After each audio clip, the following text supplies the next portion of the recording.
Isang mapagpalang araw sa inyong lahat. Ako po si Christine Jane Abasolo, ang unang tagapag-ulat ng ikalawang aralin. Ang ating aralin na tatalakayin ngayon ay tungkol sa mga pelikula at dula. Narito ang mga paksa na ating matatalakay ngayon. Una, pelikula at dula. Pangalawa, ang akdang Maynila sa Kuko ng Liwanag.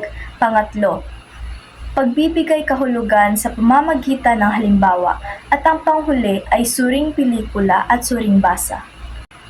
At ngayon ay magsisimula na tayo sa unang paksa na ang pelikula at dula. Ito ay isang larawan na nagpapakita ng mga gumagalaw na larawan bilang isang anyo ng sine. Ang panonood ng mga pelikula ay pinakamura at abot-kayang uri ng libangan ng lahat ng tao sa lipunan. Iba-iba ang uri ng pelikula na tinatangkilik ng mga manonood, depende sa kanilang gustong panoorin. Narito ang ilan sa mga iba't ibang uri ng pelikula. Una rito ay ang aksyon. Ito ay ang mga pelikula na puno ng sigla, kadalasang nagtatampok ng mga paghabulan, labanan at mga panganib na sitwasyon. Narito naman ang animation. Ito ay ang mga pelikulang ginawa gamit ang mga guhit o computer-generated imagery na nagbibigay buhay sa mga karakter at kwento. Meron naman tayo ditong dokumentaryo. Ito ang mga pelikulang naglalahad ng mga totoong pangyayari o impormasyon tungkol sa isang paksa, tao o lugar. Ang pang-apat ay ang drama. Ito ang mga pelikulang tumatalakay sa emosyonal na kwento at mga pagsubok sa buhay ng mga tauhan. Meron din tayo ditong pantasya. Ito ang mga pelikulang naglalaman ng mga mahiwagang elemento, kakaibang nilalang at ang mga mundong hindi umiira sa katotohanan. Meron din tayong historical, mga pelikulang batay sa mga totoong pangyayari sa kasaysayan na kadalasan naglalarawan ng mga makasaysayang tao o kaganapan. At ang katatakutan. Ito ang mga pelikulang naglalayong takutin ang mga manonood sa pamamagitan ng mga nakakagimbal na eksena at mga nakakatakot na elemento. Meron din tayo ditong komedya. Ito ang mga pelikulang nagbibigay aliws at nagpapatawa sa mga manonood sa pamamagitan ng nakakatawang sitwasyon o dialogo.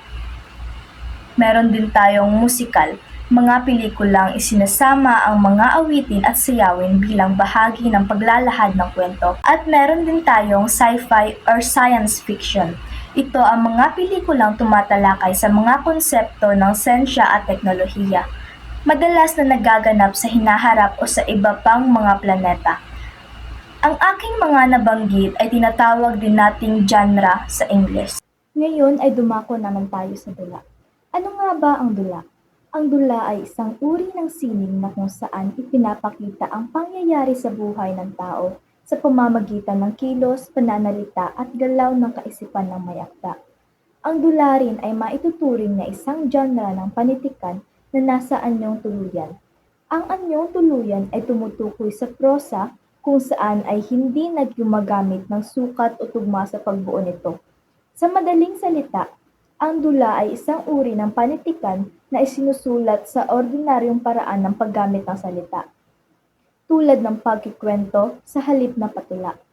Ang mga artista naman ang siyang bumubuhay sa mga tauhan, gumagawa at nagsasagawa ng mga kilos at sinasabi ang mga linya ayon sa kung ano ang nakasulat sa script.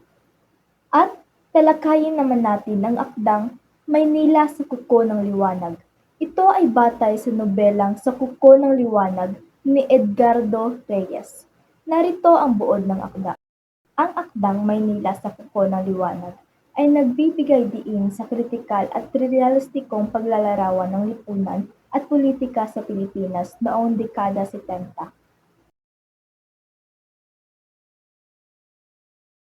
Binanggit din ang mga pagbabago sa pelikula mula noong dekada 60 hanggang sa kasalukuyan. At narito naman ang mga importanteng detalye at pangyayari na nabanggit sa akda.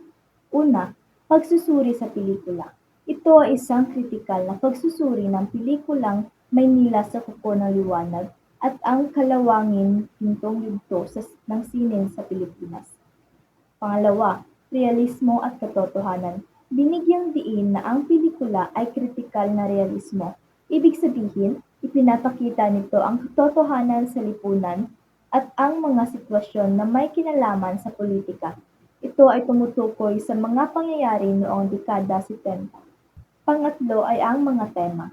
Ang pelikula ay tumatalakay sa mga materyal ng pelikula, pagiging kabahabahagi ng grupong Agos sa Diserto, grupo ng mga mangangatha or fictionist, at ang pagbabago ng komersyalismo at romantisismo noong dekada 60. Pang-apat ay ang documentary footage. Binanggit na ang pelikula ay black and white documentary footage na naglalarawan ng magandang pang-araw-araw na buhay sa Chinatown, pati ang limitasyon ng kritikal na realismo. Binanggit ang mga limitasyon ng kritikal na realismo at ang rekomendasyon hinggil sa kolektibong pagbabago ng kondisyon maliban sa individual na paraan. Nabanggit din ang paggamit ng wika at paggawa ng pelikula. Ang pelikula ay pinakaangkop sa halimbawa ng transformasyon ng nobela patungo sa pelikula, na may pagtutok sa angkop ng nobela at ang pagpasok ng mass movement sa pananaw ng direktor. Narito rin ang inobasyon sa pagdirek. Ipinapakita rin ang opinyon ng isang direktor sa paghahanda para sa isang ligaya at ang kanyang pagpapasa ng kasintahan. At ang panghuli naman ay ang layunin ng pelikula.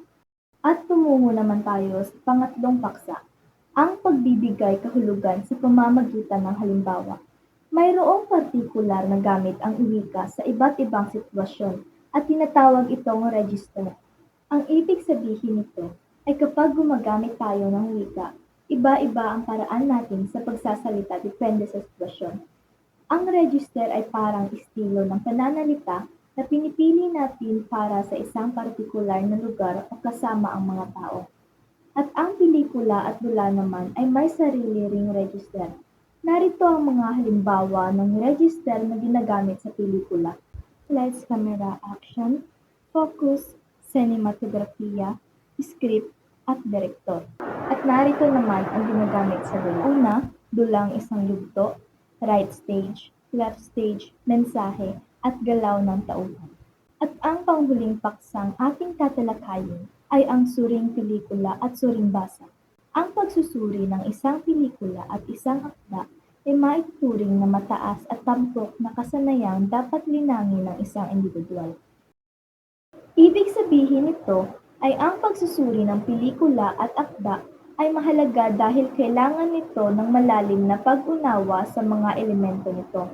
Hindi lang ito tungkol sa kwento, kundi pati na rin sa mga pagkakagawa nito. Kasama ang tamang paggamit ng salita, ito ay tumutulong sa atin na masuri ng mabuti ang isang gawa. Narito ang mga elemento ng pelikula na dapat bigyang pansin sa pagsusuri. Una, script. Mahalaga ito dahil ito ang bumubuo ng kwento, dialogo at balangkas ng pelikula. Pangalawa ay ang cinematografiya.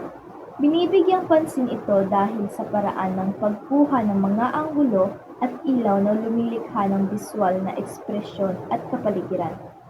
Pangatlo ay ang direksyon.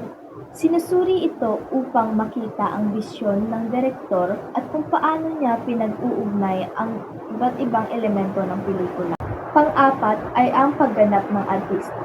Pinapahalagahan ito dahil ang husay ng mga aktor ay nagbibigay buhay sa mga tauhan at emosyon. Panglima ay ang produksyon. Mahalaga ang pagtingin dito upang masuri ang kabuuang disenyo, set at props na nagpapalutang sa mundo ng pelikula. Pang-anim ay ang musika. Sinusuri ito dahil malaki ang ambag nito sa pagbuo ng damdamin at tensyon sa pelikula. At ang panghuli ay ang mensahe. Binibigyang pansin ito upang maintindihan ang nais iparating ng pelikula sa manonood. At narito naman ang mga elemento ng dula na kailangan natin bigyang pansin sa pagsusuri. Una ay ang tagpuan. Mahalaga ito dahil dito nagaganap ang kwento at nagiging batayan ito ng atmosfera at karakterisasyon. Pangalawa ay ang uri ng mga tauhan. Sinusuri ito upang malaman ang kanilang mga motibasyon, personalidad at ang kanilang papel sa kwento. Pangatlo ay ang mga dialogo. Binibigyang pansin ito dahil sa paraan ng pakikipag-usap ng mga tauhan na nagpapakita ng kanilang karakter at nagpapausad ng kwento. Pang-apat ay ang tunggalian. Mahalaga ito upang masuri ang mga suliranin at hidwaan na bumubuo sa pangunahing problema ng dula. Ikalima ay ang wakas. Sinusuri ito upang makita kung paano nalutas ang tunggalian at kung ano ang nagiging kinalabasan ng kwento. Pang-anim ay ang aral. Pinapahalagahan ito dahil ito ang mensaheng nais iparating ng dula sa mambabasa o manonood. At ang huli ay ang implikasyon.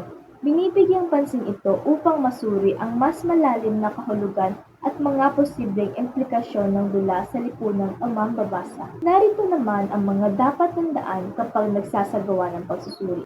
Una dito ay dapat natin linawin kung ano ang ating sinusuri. Mahalagang malinaw kung anong pelikula o akda ang iyong pinag-uusap. Pangalawa, gumawa ng buod. Ibigay ang maikling kwento o nilalaman ng iyong sinusuri. Pangatlo, gumamit ng mga salitang makakatulong. Dapat nating piliin ang mga salita na magpapaliwanag sa iyong ipapaliwanag sa magbabasa. Pang-apat ay huwag hayaang maapektuhan ng opinyon ng iba. Dapat tayong maging objektibo sa ating pagsusuri at huwag masyadong sundan ang mga nauna nang nagsuri. Panglima ay banggitin ang magagandang bahagi at ang mga kulang. Timbangin natin kung ano ang kahusayan ng akda at kung saan pa ito pwedeng humusay. Pang-anim ay tignan ang pagkakabuo. Suriin natin kung paano ginawa ang pelikula o kung paano isinulat ang akda. At ang huli ay iwasan ang pagbibigay ng pinal na hatol. Sa halip na sabihing ito ay maganda o ito ay pangit, mas mabuting ipaliwanag kung bakit mo ito nasabi batay sa iyong pagsusuri. Sa madaling salita, ang pagsusuri ay dapat malinaw, may basihan at balanse. At doon lamang po nagtatapos ang aking pag-uulat ukol sa pelikula at dula. Muli ako si Christine Jane Abasolo, ang unang tagapag-ulat ng ikalawang aralin. Maraming salamat.